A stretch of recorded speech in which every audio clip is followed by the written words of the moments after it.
All right, hello everybody. We are going to look at our first repetition structure today of the semester, the while loop. And what I've done for you is I've put some pseudocode at the top of the starter code for today's notes. And what we're going to do is we're going to look at it in pseudocode first, talk about some of the terms that we need to watch out for when we're writing while loops, and then we'll write some together. All right, so let's start with the pseudocode at the top here. All right, so this is written in English. So it's a English version of the code, which we call pseudocode. And when you're writing a while loop, you're going to start with a while statement, and that is going to test what we'll define as the loop condition. Talk about that in a second. And then while that condition is true, while something is true, you're going to keep running a block of code. So while condition is true, you're going to run this block of code. Right? So this is the body that's going to loop and repeat over and over again. Call it the loop body. And then if the condition becomes false at some point, the loop condition that is, that means that the sentinel value has been met. And therefore the body, right, this block of code, this indented block is going to be skipped, the loop is going to end, and your program will continue sequentially. Okay, so let's go ahead and define these various terms. A while loop. While loop is a control structure that's going to continue to execute a block of code while a condition is true.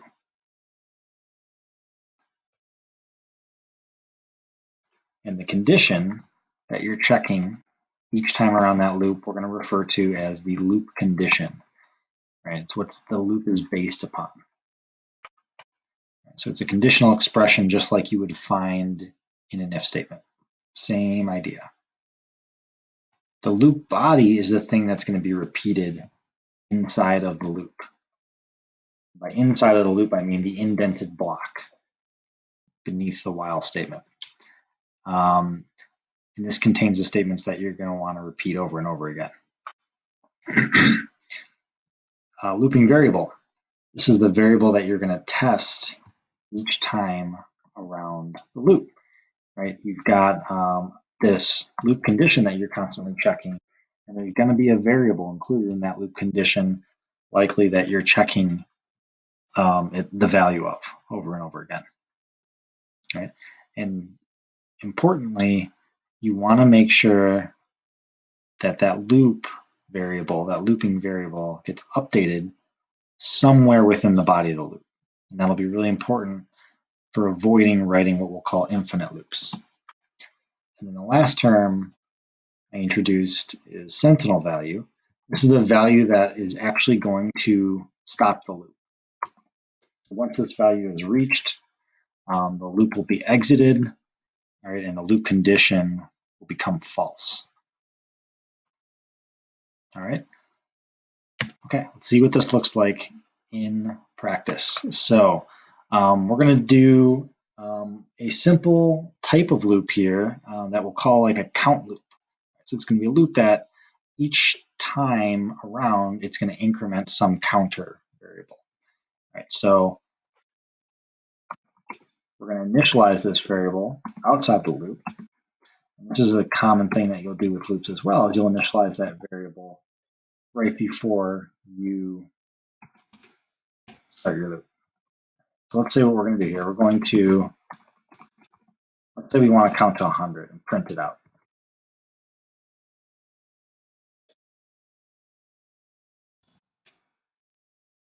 I have a little stop here so we can stop before our loop actually starts to run, so we can be sure we're ready to watch it execute. So we'll say press enter to start the counter. All right, and then we'll write our while loop. So while statement starts with the while keyword. We're going to have a loop variable, a looping variable, which we've initialized above here, called a counter. And then we're going to say we want to keep executing this loop while our count is less than 100 101.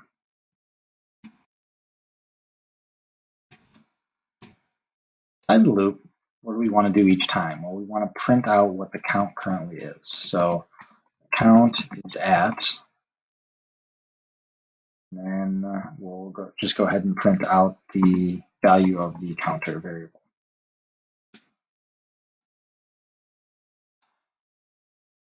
And then in order for the counter to actually increment inside of our loop, we need to make sure that we add 1 to it. So we'll add 1 to our counter. All right. So before we talk more about the formatting of this while loop, let's just go ahead and run it and see if it executes as we want it to. All right, so let's see. So you can see it happens in the blink of an eye. So it starts at 0, counts all the way up by ones, all the way up to 100, and then eventually it ends. So that looks like it's working correctly.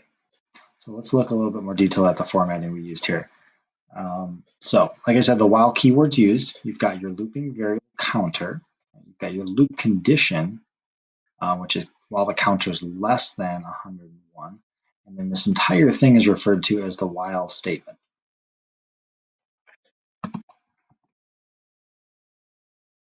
So a while statement is this.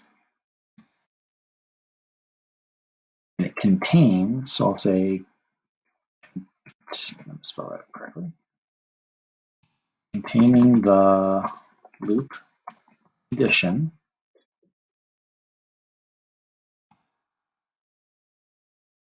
and looping variable.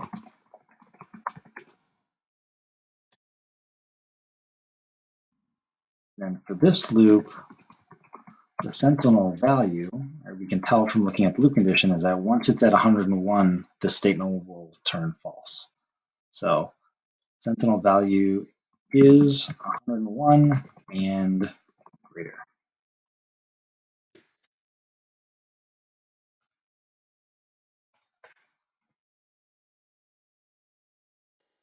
All right. All right, what else do we want to point out? So then we see this indented block here, right? So we've got some spacing beneath our while statement, and we've got a couple statements here, a print statement, and then we've got this counter being incremented. So let's start with a print statement. So this is the first line of our loop body. So this is the start of our loop body. Right? Loop body being the code that will repeat. And then this is the line of code where we're actually updating the looping variable. So we said that's important. If we don't do that, we're going to run into the common mistake, which would be forgetting to do this. All right, let's do that momentarily, because I'm sure at some point you'll forget to update your looping variable. Let's see what Replit does when we do that.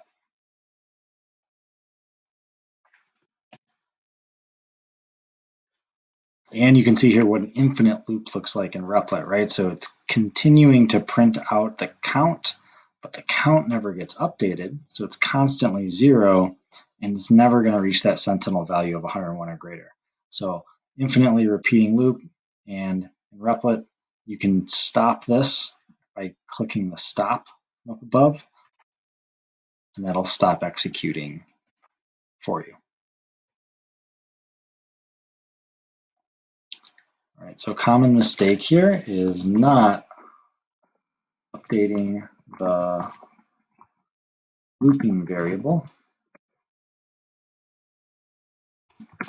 and that results in an infinite loop.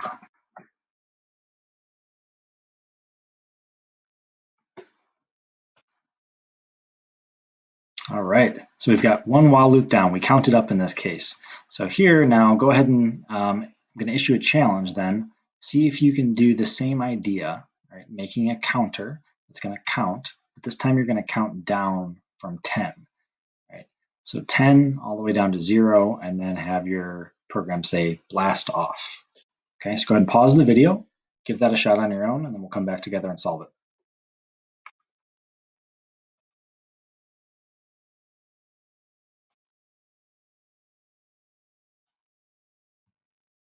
All right, so let's see what the solution is. Copy and paste it in here. See how you did, check yourself. So same concept, I just print out what we're gonna do. We're gonna count down and say blast off. I'm gonna input just to pause before we begin. Initialize my loop variable before. I wanna start at 10, and I wanna print out 10. So I'm gonna print count before I do any sort of decrementing here. And then the loop condition is that we want to keep this going while it's less or greater than 0. Once it reaches 0, then the loop ends, and then we'll print blast off. So let's check this out.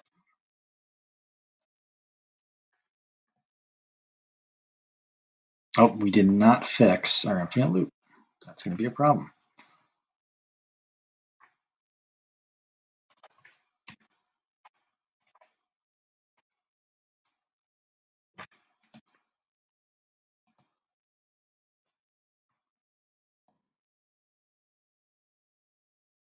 All right, 10 all the way down to 1, and then when it would say 0, it says blast off.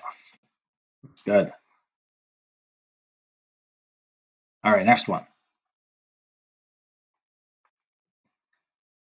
All right, another challenge. Now we're going to count by fives, from 0 to 100 by fives, and then print a message to tell the user when they're halfway done with the count. See if you can figure out how to do that one. Go ahead and pause the video, and then we'll come back.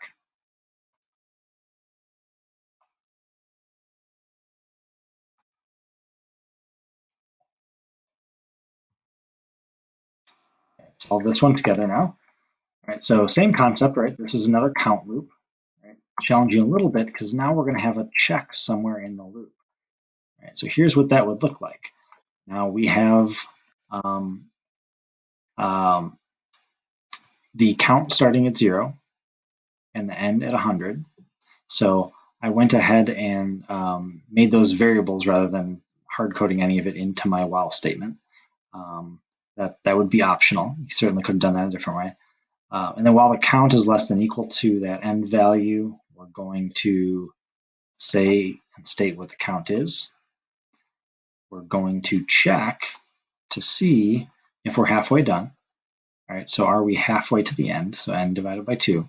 If we are, we print out that we're halfway there. Otherwise, we just increment our, or I should say, either way, we're going to increment our count every time around the loop. Another common mistake with while loops is if you start using conditions inside is to try to increment your loop variable count somewhere inside of a conditional statement. But oftentimes we want to do this every single time around. So it would look like this in this case. Let's stop this, see what it looks like.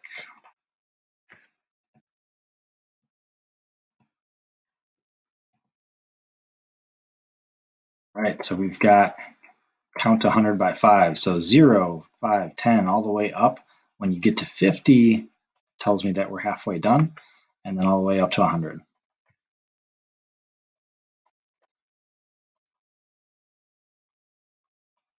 All right, so in class we will do these next couple as partner challenges, but we'll call these the die roller challenges. So die roller challenge and die roller 2 challenge.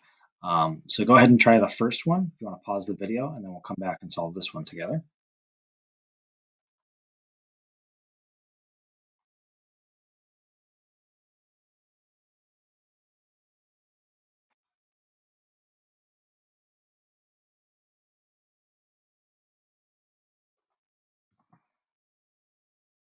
Here's the first one. So the program is guess how many rolls it takes to get a 5. So basically you want to keep rolling until you get a 5, but we're also keeping track of how many rolls and turning it into a little guessing game.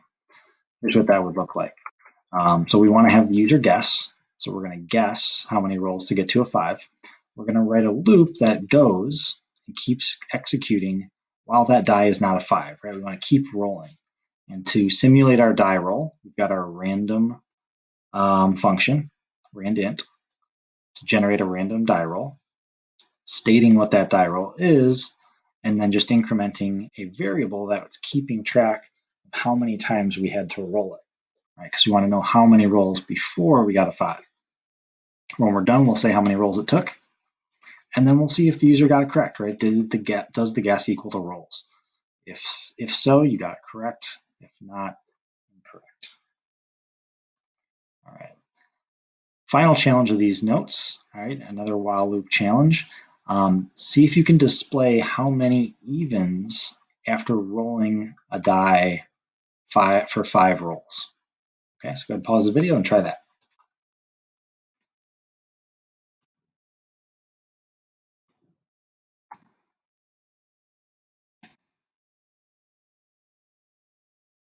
All right, so this one, a little shorter than the last one.